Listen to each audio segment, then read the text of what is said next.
देखिए मैंने आप लोगों को पिछले लेक्चर में जो है बाउंडेड पिछले लेक्चर में मैंने आप लोगों को bounded above, bounded below and bounded sequence दोनों के बारे में मैंने बता दिया था आपको कि क्या होता है bounded below, bounded above and bounded sequence, है ना। तो जो है अभी मैं इसको फिर से, आप कहते हैं इसको फिर से कंटिन्यू डिस्कस कर देता हूँ। तो सबसे पहले हम बात करते हैं बाउंडेड एबव, ठीक है। What is the bounded above sequence? Bounded above, क्योंकि बाउंडेड सीक्वेंस के लिए सबसे पहले हम बात करेंगे bounded above. What is the bounded above sequence students, ठीक है। बाउंडेड एबव, सॉरी थोड़ा सा ऊपर में लिख पा रहा हूँ, तो यहाँ पे bounded above sequence, bounded above, है ना। क्या होता है स्टूडेंट्स बाउंडेड एबव सीक्वेंस, उसके बारे में बात करते हैं, ठीक है। तो हम लोग कहते हैं कि a sequence an is said to be bounded above, is said to be bounded, is said to be bounded above if there exists a real number k such that an less than or equal to k for every small n belongs to capital N। मतलब sequence का अगर हर term student, sequence का अगर हर term किसी एक real number से या तो लेस या तो इक्वल दिखाई दे, फिक्स रियल नंबर से, मतलब सीक्वेंस के टर्म को हम देखें तो हर टर्म एक फिक्स रियल नंबर से लेस देन और इक्वल टू दिखाई देता है, तो हम ऐसे सीक्वेंस को बोलते हैं बाउंडेड एबव सीक्वेंस। और नंबर जो k है, जो नंबर k है student, number k is called upper bound of sequence an। उसे क्या बोलते हैं? सीक्वेंस an का upper bound. For example students, अगर मैं सीक्वेंस 1/n ले लूँ, ठीक है ना, 1/n ले लूँ, तो ये आपका जो है इसका कोई भी टर्म आप देखिए यहाँ n कहाँ से रखेंगे? नेचुरल नंबर से। तो क्या कहते हैं सीक्वेंस मैपिंग होती है from the set of natural number two the set of any real number. तो आप क्या करेंगे, आप जो भी यहाँ n का वैल्यू रखेंगे डोमेन से वैल्यू रखेंगे, वो 1 2 3 नेचुरल नंबर रखेंगे। 1 रखेंगे 1/1 मतलब 1, 1/2, 1/3, 1/4, ऐसे ही आपको इसके टर्म मिलते जाएंगे। तो अगर इसमें देखा जाए स्टूडेंट्स, तो इसका कोई भी टर्म आप आगे से देखेंगे, वह टर्म हर टर्म, जैसे a1 है, a2 है, a3 है, a4, इस तरह से स्टूडेंट्स अगर देखा है इसका हर एक टर्म, इस सीक्वेंस का जो हर एक टर्म 1/n मतलब कोई भी टर्म इसका जब ले तो वो आपको 1 से ग्रेटर नहीं दिखाई देगा। हर एक टर्म आपको देखिए, आप रखते जाइए, आपको जो भी टर्म मिलेंगे 1 से ग्रेटर नहीं दिखाई देंगे, या तो 1 से लेस या बहुत होगा तो ये पहला वाला टर्म इक्वल टू 1, है ना। तो ये सीक्वेंस आपका क्या है? बाउंडेड एबव है। और 1 को क्या बोलेंगे हम? इसका अपर बाउंड। 1 को इसका क्या बोलेंगे स्टूडेंट्स? अपर बाउंड बोलेंगे, ठीक है। अब इसमें मैं कुछ आपको नोट में करके लिखा था, देखो जो नोट में लिखा हूँ उस पर बहुत ही गौर कीजिएगा हमेशा, ठीक है। तो इट इज़ नॉट नेसेसरी, ये आवश्यक नहीं है, it is not necessary that upper bound of sequence it is not necessary that upper bound of sequence an exist।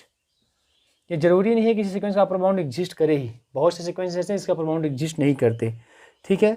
Upper bound of sequence an exist, but if, लेकिन यदि अपर bound of sequence exist, then there will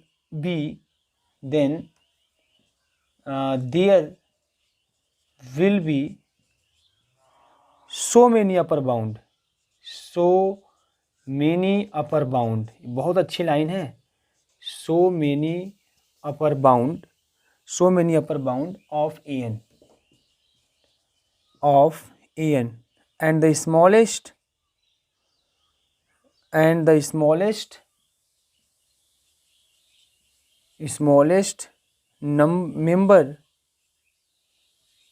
member of all upper bound exist।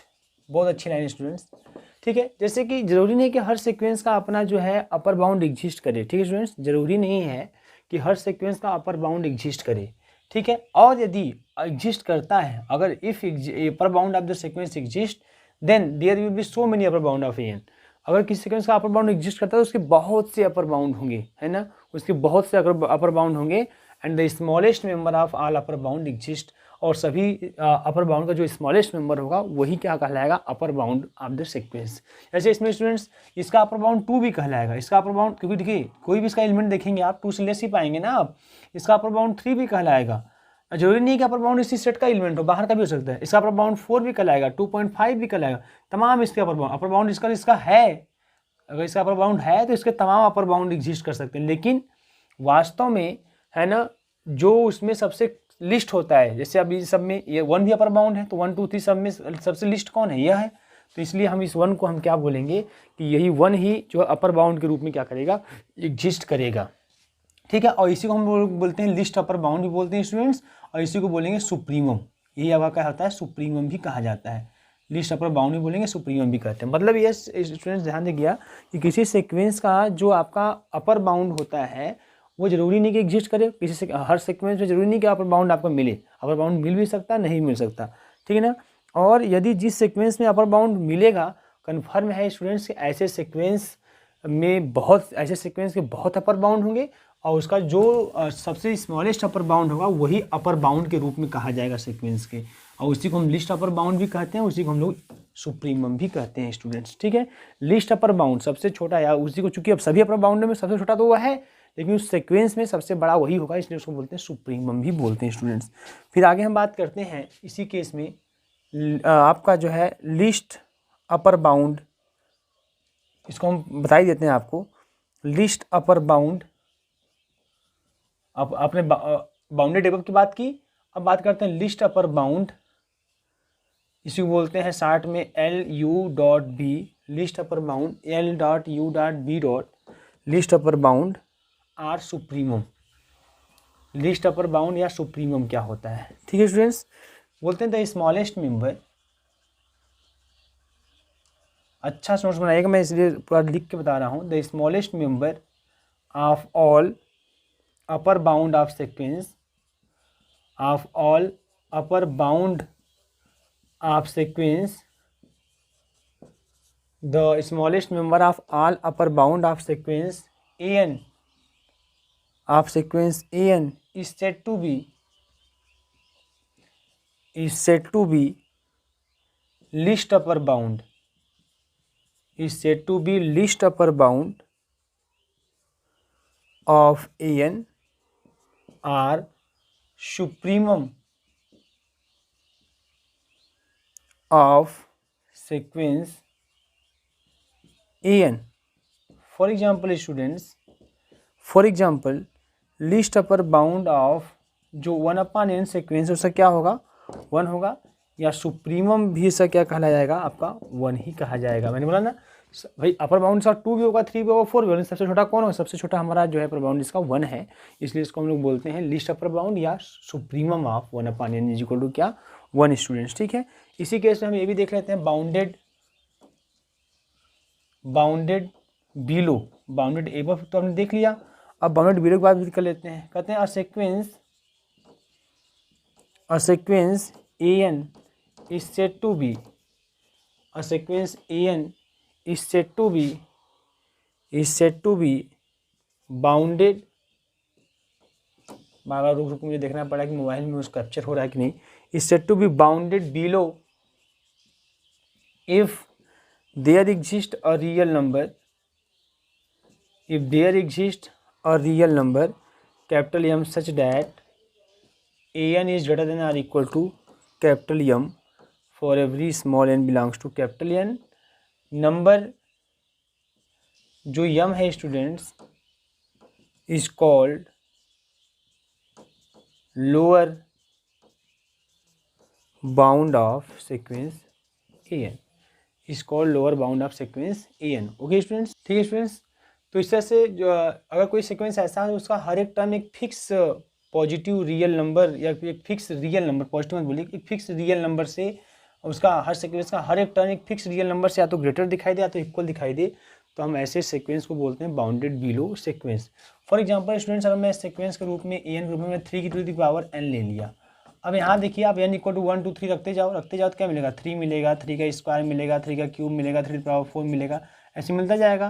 तो आप देखिए इस sequence का हर एक term, ये आपका A1 है, ये आपका A2 है, इस सीक्वेंस का हर एक टर्म, चाहे कोई भी टर्म आप सीक्वेंस का ले लें, कोई भी 3 टू द पावर n ले लें आप हमेशा वो 3 से ग्रेटर पाएंगे तो इक्वल पाएंगे, मतलब इसका कोई भी टर्म 3 से या तो इक्वल है या तो फिर क्या है उसके ग्रेटर है ना। तो ऐसे सीक्वेंस क्या बोलेंगे, बाउंडेड बीलो सीक्वेंस। ऐसे सीक्वेंस क्या बोलेंगे स्टूडेंट्स, बाउंडेड बीलो सीक्वेंस। ठीक है, थोड़ा सा और बातें भी हम इसमें कंटिन्यू कर लेते हैं आपसे के साथ। तो ध्यान दीजिएगा, हम बात कर लेते हैं यहाँ पे ग्रेटेस्ट लोअर बाउंड।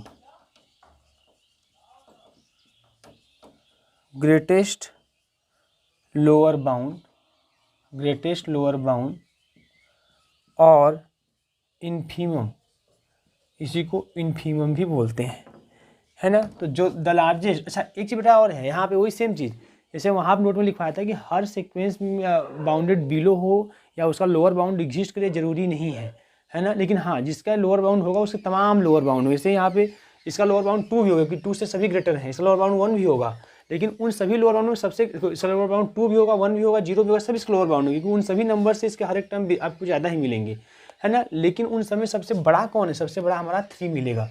3 ही हमारा क्या कहलाया, ग्रेटेस्ट, सॉरी हाँ, ग्रेटेस्ट लोअर बाउंड। लेकिन है तो 3 इन सभी सीक्वेंस के टर्म में सबसे छोटा, इसलिए इसको इन्फीमम भी बोलते हैं। तो बोलते हैं the largest member of all lower bound of sequence an is said to be, उसके लोअर बाउंड में जो सबसे लार्जेस्ट मेंबर होगा is said to be greatest lower bound, is said to be greatest lower bound of sequence an or infimum of sequence an। ठीक है students, ये इस तरीके से। तो इसका भी इन्फीमम कितना होगा, इसका इन्फीमम भी आपका 3 होगा, या ग्रेटेस्ट लोअर बाउंड हमारा कितना होगा, 3 होगा। ठीक है स्टूडेंट्स, तो इस तरीके से। इसी प्रकार से अगर हम बात करें कोई सीक्वेंस n स्क्वायर सीक्वेंस की बात करें, n स्क्वायर सीक्वेंस अगर हम ले लें n स्क्वायर, तो इसमें 1 2 3 देंगे तो 1 4 ऐसे मिलेगा। तो बाउंडेड बिलो है, bounded below by 1, it is also bounded below by 0 -1, सबसे बाउंडेड बिलो, क्योंकि 0 से भी इसके हर टर्म बड़े मिलेंगे आपको, -1 से भी हर टर्म बड़े मिलेंगे। लेकिन इस जितने भी टर्म आपको इस तरह से दिखाई दें, ये कंडीशन होल्ड करते हुए दिखाई दें, ठीक है, कौन सा कंडीशन, ये कंडीशन होल्ड करते हुए दिखाई देंगे, उन सब में सबसे बड़ा जो लोअर बाउंड होगा वो 1 होगा, इसलिए 1 को बोलते हैं ग्रेटेस्ट लोअर बाउंड या इन्फीमम। चूँकि इन्फीमम इसलिए क्योंकि वो सीक्वेंस का हर टर्म में क्या होता है, सबसे छोटा होता है। ठीक है स्टूडेंट्स, अब बाउंडेड एबव बाउंडेड बिलो देख लिया, सुप्रीमम इन्फीमम देख लिया। अब हम स्टूडेंट्स बात करते हैं जो है what is the bounded sequence. तो स्टूडेंट्स उस सीक्वेंस को हम बाउंडेड सीक्वेंस बोलते हैं जो बाउंडेड बिलो भी हो और बाउंडेड एबव भी हो। ठीक है ना, तो बात करते हैं बाउंडेड सीक्वेंस। बाउंडेड सीक्वेंस तो बोलते हैं a sequence is said to be bounded sequence, a sequence is said to be bounded sequence if that sequence is bounded below as well as bounded above। ठीक है students, किसी sequence को हम bounded sequence कब कहते हैं, जब वो सीक्वेंस बाउंडेड बिलो हो और एज वेल एज क्या हो, बाउंडेड एबव हो, उसे हम क्या बोलते हैं, बाउंडेड सीक्वेंस बोलते हैं स्टूडेंट्स। ठीक है, अब अगर हम मान लीजिए कोई सीक्वेंस हम ऐसे an ले लें तो उसको 1/n के रूप में ले लें, तो देखो यहाँ पे आप 1 रखोगे 1/1, 2 रखोगे 1/2, 3 रखोगे 1/3 और लास्ट में आप नेचुरल नंबर में सबसे क्या, नेचुरल इन्फिनिटी, तो 1/इन्फिनिटी मतलब क्या आ जाएगा, 0, है ना। तो इसमें देखिए लोअर बाउंड के रूप में कौन है, 0, अपर बाउंड के रूप में कौन है, 1। ठीक है ना, तो ये जो सीक्वेंस आपका है, देखिए इस तरीके से स्टूडेंट्स, ये जो सीक्वेंस है ध्यान रखिएगा, ये आपका इस तरीके से ये सीक्वेंस हमारा है, 0 1 के बीच में क्या है, बाउंड है, इसलिए हम क्या बोलते हैं, बाउंडेड सीक्वेंस। बाउंडेड सीक्वेंस वह होता है जो बाउंडेड एबव भी हो as well as bounded below भी हो। ठीक है, तो ऐसे सीक्वेंस को हम क्या बोलते हैं, ऐसे सीक्वेंस को हम बोलते हैं बाउंडेड सीक्वेंस। ठीक है, अगर इसमें से कोई एक भी कंडीशन होल्ड नहीं किया, मतलब अगर खाली बाउंडेड एबव होगा तो उसे अनबाउंडेड बोलेंगे, या बाउंडेड बिलो होगा तब भी उसे हम क्या बोलेंगे, अनबाउंडेड बोलेंगे स्टूडेंट्स, तभी उसे हम क्या बोलेंगे, अनबाउंडेड बोलेंगे। ठीक है, अभी हम कुछ नोट करना दिखा देते हैं। अच्छा, अब एक बात कर लेते हैं, नोट में भी बातें कर लेते हैं। यहाँ पे नोट में कुछ दिखा देता हूँ यहाँ पे स्टूडेंट्स कि it is not necessary, it is not necessary that a sequence, ये ज़रूरी नहीं है कि एक sequence is bounded above, it is not necessary that a sequence is bounded above as well as bounded below। ये ज़रूरी नहीं कोई सीक्वेंस जो है बाउंडेड एबव भी हो तो बाउंडेड बिलो भी हो। ठीक है ना। इट इज़ नॉट नेसेसरी, इसका मतलब यह है कि आवश्यक नहीं है data sequence is bounded above as well as bounded below, को बाउंडेड एबव भी हो बाउंडेड बिलो भी हो, ये ज़रूरी नहीं है स्टूडेंट्स। ठीक है, तो ये आप तमाम देख सकते हैं यहाँ पे। ऐसे 3 की पावर n वाला ही आपने देखा, अब रखते जाएंगे यहाँ पे तो आपको 3 स्क्वायर 3 क्यूब ऐसे मिलेंगे। तो ये बाउंडेड बिलो है, बाउंडेड एबव नहीं है। ठीक है, और कुछ सीक्वेंस स्टूडेंट्स तो ऐसे भी होते हैं जो ना तो बाउंडेड एबव होते हैं ना तो बाउंडेड बिलो। कुछ लोग क्वेश्चन में पूछते हैं कि भाई ऐसा सीक्वेंस आप बताइए जो ना तो बाउंडेड बिलो हो ना तो बाउंडेड एबव हो, तो स्टूडेंट्स वो सीक्वेंस हो जाएगा n-1 to the power n, है ना। ये सीक्वेंस जो है ना तो बाउंडेड बिलो ना तो बाउंडेड एबव। कैसे देखिए, 1 रखिए आप, 1 रखेंगे तो 1-1 टू द पावर 1 -1 आएगा, है ना। आप 2 रखिए, 2 रखेंगे तो 2 -1 टू द पावर 2, है ना, मतलब 2 ही आएगा। फिर रखिए आप 3 रखिए, यानी कि स्थान 3 रखिए, 3 इंटू -1 टू द पावर 3 -3 आएगा। यहाँ 4 रखिए तो 4 +4 आएगा, फिर -5 आएगा, है ना, प्लस का 6 आएगा, ऐसे आता जाएगा। देखिए यहाँ पे ये -1 -3 -5 ये लगातार डिक्रीज भी कर रहा है और फिर इंक्रीज भी कर रहा है। कोई इंक्रीज कर रहा है और ये क्या कर रहा है, डिक्रीज कर रहा है, मतलब प्लस इन्फिनिटी की तरफ भी जा रहा है, माइनस इन्फिनिटी की तरफ जा रहा है। तो ये जो सीक्वेंस है स्टूडेंट्स, ये न तो बाउंडेड बिलो है न तो बाउंडेड एबव है। ठीक है ना, तो ये सब बातें आप ध्यान रखिएगा। ऐसा सीक्वेंस जो बाउंडेड बिलो भी ना बाउंडेड एबव भी ना हो, ठीक है, इसे कुछ भी हो सकता है ना। अभी हम और बात कर लेते हैं नोट में। इफ़, ये मान लीजिए फर्स्ट है, ये सेकेंड बात कर लेते हैं कि if the range of sequence, if the range of sequence, जो सीक्वेंस का टर्म होते हैं, if the range of the sequence n is finite, अगर किसी सीक्वेंस का रेंज क्या हो, फाइनाइट हो, फाइनाइट सेट हो, then it must be bounded, then it must be, कुछ लाइन याद होनी चाहिए। आपसे लाइन लिख के ही पूछ सकता है कि the range of sequence is what, या बोले if n is bounded, sequence n is sorry, if the range of sequence n is finite then the sequence is bounded, unbounded, bounded below, bounded, वैसे बोल दे तो आप क्या बोलेंगे, then it must be bounded, it must be bounded student, then it must be bounded. ठीक है, जैसे फॉर एग्जाम्पल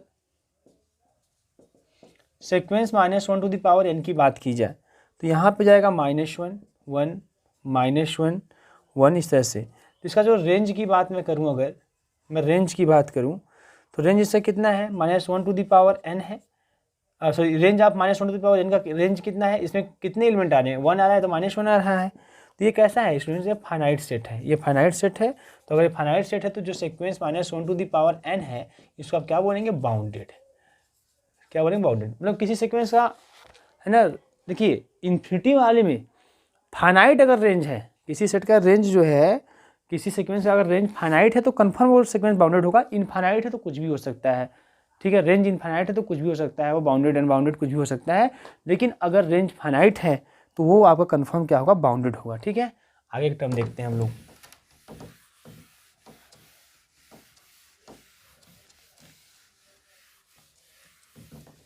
ठीक है स्टूडेंट्स, तो अब मैं आगे जो बात करूँगा, आगे जो होगा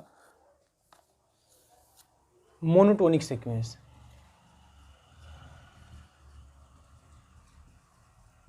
मोनोटोनिक सीक्वेंस, ठीक है स्टूडेंट्स, देखते हैं इसको भी कुछ टाइम में।